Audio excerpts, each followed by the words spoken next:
Officers भी उसका पीछा कर रहे थे। इसी हड़बड़ी में बॉन्ग का हाथ फिसल गया और वो सीधा एक स्विमिंग पूल में जा गिरा। उसका सर जोर से स्विमिंग पूल के फ्लोर पर टकराया, फिर अचानक से वो और नीचे डूबता ही चला गया। तभी एक सुंदर सी लड़की तैरते हुए उसके पास आई और उसके होठों पर एक चुम्मी चिपका दी। जब बॉन्ग की आंख खुली तो उसने खुद को एक अजीब से बेड पर उससे भी अजीब कमरे में पाया। बॉन्ग को महसूस हुआ कि कुछ तो गड़बड़ जरूर है और वो जल्दी से एक शीशे के सामने गया। शीशा देखकर उसके पैरों तले जमीन खिसक गई, क्योंकि भैया अब दीदी बन चुके थे। उसे कुछ भी समझ नहीं आ रहा था, लेकिन फिर उसने सोचा कि सपना ही होगा, ये सच में थोड़ी ना लड़की बन जाऊंगा। बॉन्ग ने कमरे से बाहर निकलकर पता करने की कोशिश की कि माजरा क्या है। वहाँ उसे बहुत सारी लड़कियां मिली जो उसे देखते ही जय हो राजकुमारी की कहकर सर झुकाकर बैठ गई। बॉन्ग और कंफ्यूज हो गया और उसने घबराकर बाहर की तरफ भागना शुरू कर दिया। बाहर जाकर उसने नोटिस किया कि छोटा बॉन्ग तो गायब है। ए भगवान, मैं मर क्यों नहीं गया? तुम सालों क्या कर दिया तुमने मेरे साथ? उसे लगा कि किसी ने उसे किडनैप करके उसका सेक्स चेंज कर दिया है। लेकिन जब उसने अपने आसपास की दुनिया को ध्यान से देखा तो उसे समझ आया कि असल में वो टाइम ट्रैवल करके पास्ट में आ चुका था। अगली सुबह बॉन्ग ने उठकर अपनी दासी से अपनी पहचान के बारे में पूछा। पता चला कि वो किसी तरह 19वीं सदी में पहुंच गया था। वो किम सो योंग नाम की एक राजकुमारी के शरीर में था और तो और कुछ ही दिनों में उसकी शादी महाराज च्योल युंग से होने वाली है, जिसके बाद वो रानी बन जाएगा। दासी ने यह भी बताया कि कुछ दिन पहले वो पास के तालाब में डूब गई थी। वो तो सैनिकों की नजर पड़ गई जो उसे बचाकर महल में वापस ले आए। ये सुनकर बॉन्ग ने हिसाब लगाया कि उसकी और किम की आत्माएं आपस में बदल गई होंगी और अब घर वापस जाने का एक ही तरीका है, वो तालाब। बॉन्ग ने दासी से उसे तालाब के पास ले जाने को कहा। वो तालाब में कूदकर वर्तमान समय में वापस आने की तैयारी में था, लेकिन उसका प्लान मिट्टी में मिल गया जब वो सीधा जाकर कीचड़ में गिरा। बॉन्ग ये सुनकर हताश हो गया, लेकिन उसे पता था कि उसकी मुश्किल का हल पानी ही है। जहाँ भी उसे पानी मिलता वो जबरदस्ती खुद को उसमें डुबाने लगता, यहाँ तक कि उसने पोछे वाली बाल्टी में भी अपना मुंह दे दिया, लेकिन कोई फायदा नहीं। कुछ दिन बाद उसकी शादी का दिन आ गया।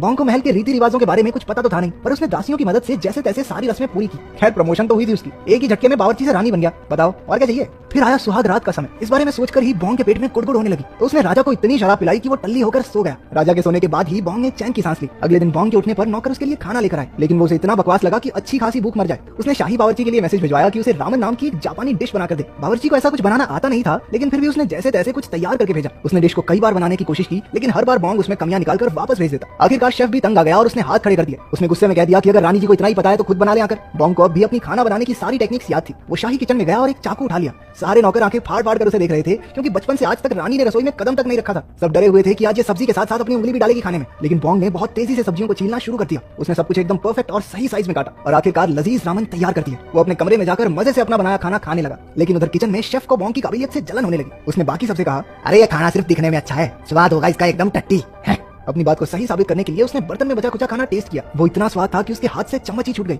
इसके बाद बॉन्ग को एक तरकीब सूझी। उसने सोचा कि अपनी खाना बनाने की काबिलियत से वो शाही परिवार का दिल जीत सकता है। अगर उसने महारानी को अपने खाने से खुश कर दिया तो वो तालाब को फिर से भरने के लिए मान जाएगी। बॉन्ग तुरंत किचन में गया, लेकिन शाही बावर्ची एक बार फिर से अपनी धौंस जमाने लगा। इस बार बॉन्ग भी चिढ़ गया और उसने शेफ को खाना बनाने के मुकाबले के लिए चुनौती दे दी। पहले तो शेफ ने मना कर दिया, लेकिन बॉन्ग के बार बार उकसाने पर आखिरकार वो भी मान गया। नौकर की घंटी बजाते ही मुकाबला शुरू हो गया। बावर्ची ने अपना चाकू उठाया और तेजी से गाजरें काटने लगा, लेकिन रानी के हाथ इससे भी तेज थे और उसने पलक झपकते ही एक खीरा काट दिया। कुछ ही मिनटों बाद बॉन्ग की डिश तैयार हो गई और उसने बावर्ची से पहले घंटी भी बजा दी। वैसे हमारी रानी साहिबा मुकाबला जीत चुकी थी, लेकिन बावर्ची चिढ़कर कहने लगा, चलो माना स्पीड भी जरूरी है, लेकिन असली बात तो स्वाद की है। बॉन्ग ने शाही कुजीन एक्सपर्ट से कहा कि दोनों के खाने को चक्कर बताए कि कौन सा बेहतर है। उसे रानी की बनाई डिश बेहद पसंद आई और बॉन्ग जीत गया। इसके बाद किचन का पूरा कंट्रोल बॉन्ग के हाथ में आ गया। उसने महारानी के खाने को ध्यान से देखकर समझा कि वो चुन चुन कर खाती थी, क्योंकि हाल ही में उनके दांत में दर्द रहने लगा था। तो बॉन्ग ने फैसला किया कि वो महारानी के लिए नरम खाना बनाएगा। उसने बड़ी मेहनत से आलू और दूध की एक डिश बनाई और उसे कुछ फूलों से सजाकर दिखने में भी खूबसूरत बना दिया। बॉन्ग खुश होकर खुद ही महारानी के लिए खाना लेकर गया, लेकिन उस तक पहुंचते पहुंचते रास्ते में वो थोड़ा ठंडा हो गया था और प्लेट में थोड़ा इधर उधर फैलने की वजह से प्रेजेंटेशन भी खराब हो गई। ये सुनकर बॉन्ग उदास हो गया और महल में वापस जाते समय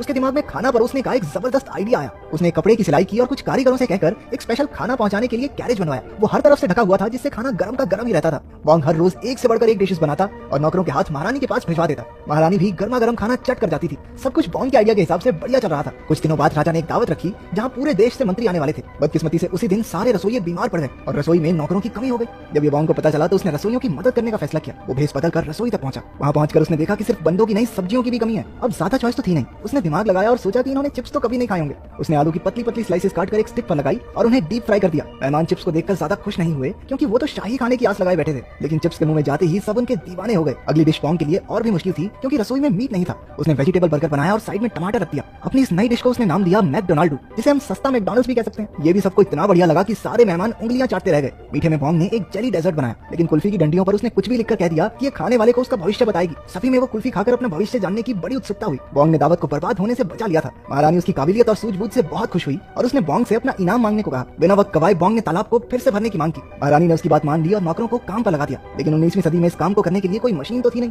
नौकर दूर के कुएं से बाल्टियां भर भर के तालाब में डाल रहे थे। बॉन्ग परेशान हो गया, क्योंकि इस काम में बहुत टाइम लग रहा था। उसने एक नया तरीका निकाला और सभी नौकरों को एक जगह खड़े रहकर सिर्फ पानी की बाल्टी को आगे पकड़ाने को कहा। इस सिस्टम से काम बहुत आसान और जल्दी होने लगा। बॉन्ग दिन रात बैठा तालाब भरता देखता रहा। कई दिन बीत गए, लेकिन तालाब में अभी भी नाक के बराबर पानी था। वो इंतजार करते करते थक चुका था। तभी अचानक जोरदार बारिश शुरू हो गई और धीरे धीरे तालाब भरने लगा। बॉन्ग बारिश को देखकर बहुत खुश हुआ। कुछ घंटों बाद तालाब भर गया और बॉन्ग एक पत्थर पर अपना नाम लिखकर पानी में कूद गया। कहानी की शुरुआत की तरह ही वो अब भी पानी में डूबे जा रहा था। आंखें खुली तो खुद को हॉस्पिटल में देखकर वो हैरान रह गया। एक पुलिस ऑफिसर कुछ ही दूर सो रहा था। उसे लगा कि खाने में वो फिश हुक मिलने की वजह से वो उसे गिरफ्तार करने वाले हैं। उसने धीरे से वहां से रफू चक्कर होने की कोशिश की, लेकिन ऑफिसर एन मौके पर उठ गया और तेजी से उसका पीछा करने लगा। बॉन्ग उससे तो दूर आ गया, लेकिन सामने से 2 और ऑफिसर्स ने उसे घेर लिया। किसी तरह बचते बचाते वो एक लाइब्रेरी में गया, जहां उसने हिस्ट्री की एक किताब ढूंढी। 19वीं सदी की जोसियोन डायनेस्टी के बारे में पढ़कर मुस्कुराया, क्योंकि वो भी अब इतिहास के पन्नों में दर्ज हो चुका था। लेकिन उसी वक्त पुलिस वाले भी वहां पहुंचे। बॉन्ग ने एक बार फिर से भागने की कोशिश की, लेकिन एक ऑफिसर ने उसे बताया कि वो उसे पकड़ना नहीं चाहते। पता चला कि उसके टाइम ट्रैवल की वजह से प्रेजेंट भी बदल चुका था। अब पुलिस उसे पकड़ नहीं रही थी, बल्कि उसे सिक्योरिटी दे रही थी, क्योंकि बॉन्ग ने जासूस बनकर एक करप्ट नेता